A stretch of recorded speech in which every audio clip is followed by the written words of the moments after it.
Hey, what's up, guys? I just wanted to reach out and give you my few super ego moments, like the title says. Maybe you can take this to heart and realize what you might be getting yourself into if you're thinking about coming over to super ego. Well, the first thing that you're going to do is what they don't tell you. Make sure you have $5,000 to $10,000 already in the account. If you show up like I did with only one paycheck to get you through a few weeks, you're going to be broke in a week. They say the only way you can get a brand new truck is to have $5,000 down, and they won't finance that. They want your money. That's all super ego wants, is to get your money and then pay you peanuts. They don't care that you got bills of your own. They don't care if you have fines that you got to pay in order to keep your CDL going. So after you get there and you're like, screw it, I'm going to get there, they're going to say, well, we got trucks on the yard. But when you look out on the yard, it looks more like a salvage yard. The trucks they want to get you in, oh, they're nothing but junk. It looks like they pull them right out of a salvage yard. Barely get them running and tell you to take off in it. I was there during orientation, and numerous guys got maybe just down the road and had to get towed back. Or, well, a lot of you think, well, they tell you I can go and recover a truck and get $1,000. And think again. Remember, you're an owner-operator, so when you go down there and go grab that truck, if you don't run into any issues, you do pick up your 2 loads and manage to get back. When you get your settlement, you won't even find $1,000 on your account, because they will charge you for the fuel. If you needed a tire or lights or any kind of work done, they charge you for that too. They do that for an incentive to get you to be a free recovery agent, but yet any driver has a legal right to sit there and say, no, you're not getting this truck until I get paid what they owe me. Because what they fail to do is, most states want you to have literally a piece of paper from a court, a bank, or the company clearly stating that you are there to recover or repossess the truck. And they don't even do that. So you are risking your own safety to go get these vehicles. Well, I got a truck. I thought it wasn't too bad. It was a 2024. Well, it's 2025 now, but so it was still kind of new. It only had 250,000 miles on it. The cab was leaning. All the mechanics can't figure out why the cab was leaning. There was no suspension components broken on it. No airbags messed up. What we were thinking is maybe the frame was bent. Couldn't figure it out. My other super ego moment is every time I turned around and needed a tire, these idiots want to hide behind, oh, well, if you want a new tire, a virgin tire, you got to pay for that. Well, you got to pay me to pay for the truck. So their policy is you get recaps, then wonder why they're putting in more money than just a tire, like a mud flap plus the mud flap hanger, because when these recaps blow, they do more damage than what it's costly. That's why a lot of people and companies refuse to put recap tires on their truck or trailer.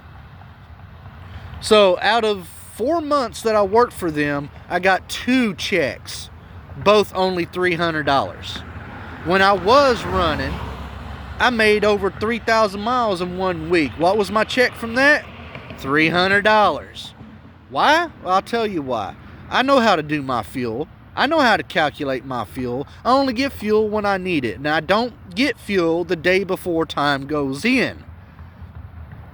What gets you is, not only do they charge you for your escrow until that's done, they charge you for your truck payment, your insurance, trailer rent, cargo insurance, and if you have a passenger, of course they charge you for your passenger, but that one ain't too bad. So at the end of the day, after all the said and fees, and they only give you $50 cash advance, they won't let you get fuel unless you have a load under you. They don't care if you're trying to make it home for home time. They don't care if you're trying to get home for court in order to keep your CDL over a traffic violation that you're trying to fight. They don't care. But yet they want to hide behind the fact, oh, you're an independent contractor. To me, it sounds more like you're a glorified employee if you got to follow their policies or they fire you. They only give you what their policy states. And on top of it, you're only allowed to fuel at certain places. They give you a list of that, and they want to claim, oh, there's been fraud detected at these places. What happens if you keep adding to it? Then you're going to run out of places to even get fuel. You don't stop fueling at a place just because fraud was detected, because I've gotten fuel at the places that they wouldn't let me get fuel. Never had an issue. If you find something that has fraud, what do? You report it. Change your card. Therefore, keep getting fuel. It might have been not even the fuel station's fault. You know, it could have been someone else came up without their knowledge and stuck a scanner on it. Who knows? All these guys, there's even videos already out there circulating right now from the actual super ego overseas. And overseas in their own damn country, the drivers even there are calling out the physical owner of super ego, wondering why is he scamming drivers. Because there's been numerous times that you book a load, you keep booking loads, you keep taking the loads, but at the end of the day, why am I getting so little money when my check should have done been $4,000 to $6,000? There's hidden fees in there somewhere, or they're doing exactly what the class action lawsuit is all about. The broker's telling them the load's going for $4,000, but they're telling the driver, oh, there's going only for $2,500. Then on top of it, they take their 25%, give you 75%, knowing that you got so much fucking overhead that you can't even pay for anything. It's okay that they charge you for your trailer rent and cargo insurance. That's literally being more like an owner-operator. But here's the thing. With more overhead, you need more pay. So if I ran a company like that, having the drivers pick up the actual cost for everything on the truck, maintenance and all that, I'm giving them jokers 90% of the freight. And I'm only taking 10%. Because all I'm doing is booking and taking care of the loads, the bills, paying lights and waters and utilities on the facility, property taxes. And if you got enough drivers like Super Ego does, they can survive on 10%. Plus, they subsidize all their other trucks out to other companies, which they make you book those loads. Like, say for instance, if you got a Super Ego or Jordan Holdings truck, you're getting loads booked and you got to tell these shippers, oh, I'm picking up for Windy City, Carina Transport, Hot Shot Express, Tri-Time. The list goes on and on and on. What they keep doing is exactly what the FMCSA needs to step up and do, which is shut down these illegal trucking companies, because they're not really illegal, but I consider them scammers. Because they want to take so much like a broker does, give the driver so little, and don't even care if it even matches minimum wage. But yet we're the ones out here away from the family, out here away from our own kids. And we can't even survive on our own money to feed ourselves. Because either the truck's broken down or we ain't getting paid. And on top of it all, you got stupid dispatchers that's like, oh, well, this load's just over $2 a mile. Why won't you take it? You fucking idiot. I only get 75% of that. Therefore, it already breaks it down below $2 a mile while y'all get y'all's 25%. So you keep booking them loads like I kept booking. Therefore, you go bankrupt. You don't make no money. Because we got to add in our fuel costs, tolls if we're taking tolls, which I didn't. I know sometimes it took the longer route around, but it saved money in the long run by staying off the toll roads. But the fuel alone is not cheap. Plus, you got your cargo insurance, trailer rent, truck payment, truck insurance. Plus, they want to charge you $2,500 for registration. They're just a scam. And it is. It's just a scam. Because the brokers don't want to pay but over $2 a mile, but they only want to give you 75% of what the load's going for. Therefore, you don't make no money in it. Now, granted, I'm sure there's going to be people in comments, well, so-and-so on this YouTube channel or this YouTube channel or this one here, they even show receipts from their settlements that they made money. Well, here's the thing. I don't care. They'll lie to your face. Now, I'm not saying the settlement is wrong. The settlement is correct. I've seen it myself from the YouTube channels. That is correct. But here's the thing, that they lie to you. And they will lie to the end of their day because they don't want to get caught up, turned in. They're running multiple logs. Like there's one guy on YouTube, he showed his settlement. And he clearly stated, I went home on Monday. I went back out on the road on Thursday and only took 2 loads. 2 loads. And I made $8,000. Now, what I got in my pocket after expenses was almost $4,000. But when you look at the mileage, it was over 4,000 miles. Now, if you picked up a load Thursday, even if you dropped it off on a Friday, short run, picked up a load on Friday, which was a very long chunk, delivered it on Monday. How the hell, oh, excuse me, how the hell do you make, even if it's say Thursday to Friday, 24 hours, even say 1,800 miles out of 4,000 miles, do the math. From Friday to Monday, how else are you going to do it? You can't, not on a single log. You barely make 4,000 miles if you got a daggum good truck, do mostly dropping hooks. You can make 4,000 miles easy on one log. But you can't if you're doing nothing but live loads, live unloads like they do. The only way to make money with Super Ego is to run multiple logs, which is against the hours of service regulation. Now, granted, they won't force you to do that. In the orientation, they will even tell you, you can if you want to, but you do it at your own risk. Now, I'm tired of reporting companies that actually force you to, like Takeoff Leasing, which they're another one almost like Super Ego, not with the scam part, but have multiple companies underneath them, because Takeoff Leasing also has HP Freight, Ferrum Freight. Now, I heard they got a new owner, but it's the same thing. They literally tell you on an interview with the recruiter on the phone, oh, we want you to do 900 miles in one day. You can't, not on one clock. So they make it mandatory that you run multiple clocks. And the way they book loads, you don't hardly ever get any sleep. That's why I left Ferrum Freight, which is also Takeoff Leasing. That's why I left them. I nearly fell asleep and killed myself with that truck. But they don't care.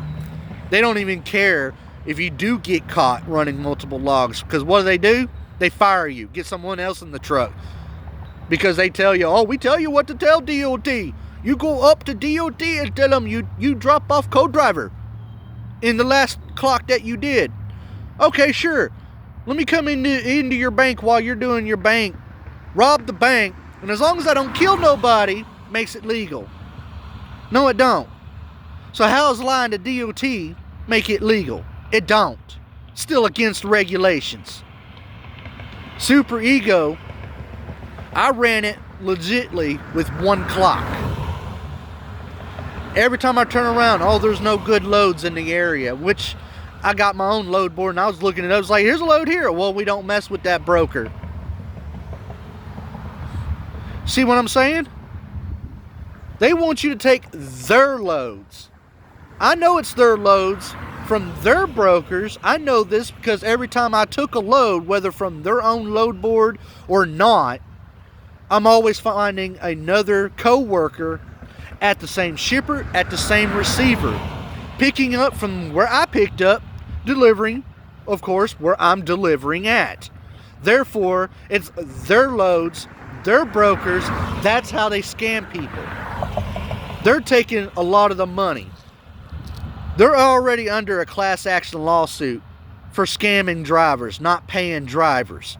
On top of it, the city of Chicago's fed up with them because there's so many disturbances there that as soon as you get to orientation, you're met with an armed security guard. I'm sorry, if you got that bad reputation that you gotta have security for your terminal, maybe it's time to change your ways. Change what you doing. Because if you got happy drivers, you got a happy terminal. But if you have an unhappy terminal that you need security and you don't care, you need to be shut down.